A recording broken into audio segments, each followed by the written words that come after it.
తెలంగాణ ప్రభుత్వం బూటకపు సర్వే చేసి 56% ఉన్న బీసీలను 46%గా చూపిస్తోందని బీఆర్ఎస్ మండల పార్టీ అధ్యక్షుడు రమణగౌడ్ అన్నారు. మెదక్ జిల్లా శివంపేట మండల కేంద్రంలో బీఆర్ఎస్ నాయకులు మీడియా సమావేశం నిర్వహించి మాట్లాడుతూ బీసీ ముస్లింల పేరిట 10% చూపిస్తున్నారని, బీసీల జనాభా తగ్గిందంటూ ప్రకటించడంపై ఆగ్రహాన్ని వ్యక్తం చేశారు. జనాభా ప్రాతిపదికన సీట్లు కేటాయించే విధంగా బీసీలు పోరాటం చేస్తామని తెలిపారు.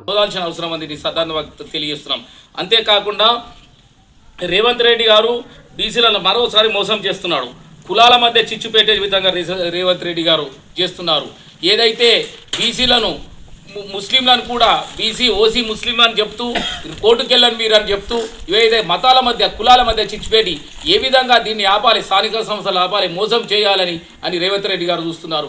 బీసీల మీద కక్ష కట్టిన ఈ రేవంత్ రెడ్డిని మనం తొందరలోనే వీరి పాలనకు చెమరగీతం పడాల్సిన అవసరం ఉందని సందర్భంగా తెలియజేస్తున్నాం. పార్టీ ఈ రోజు బీసీలకు సంపూర్ణ మద్దతు తెలుపుతూ 42% రిజర్వేషన్కు సంపూర్ణ మద్దతు తెలుపుతూ మా పార్టీ కేటీఆర్ హరీష్ రావు గారి ఆధ్వర్యంలో తీర్మానం చేయడం జరిగింది.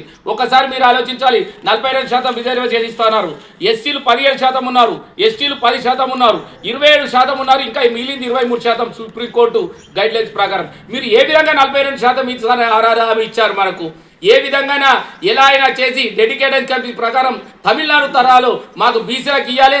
సర్పంచులు కానీ, ఎంపీటీసీలు కానీ, జడ్పీటీసీలు కానీ, మండల పరిషత్లు కానీ, జిల్లా పరిషత్ జడ్పీ చైర్మన్లు కానీ, ఎమ్మెల్యేలు కానీ మా జనాభా ప్రకారం, మా హక్కు ప్రకారం, జనాభా నిష్పత్తి ప్రకారం, జనాభా వాటా ప్రకారం మేము ఉండాలి.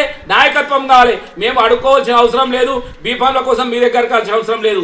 మేమే కలిసికట్టుగా ఉండి ఎవరికైతే బీఫామ్ ఇవ్వాలో జనాభా ప్రాతిపదిక ప్రకారం బీసీలు అడుక్కోరు.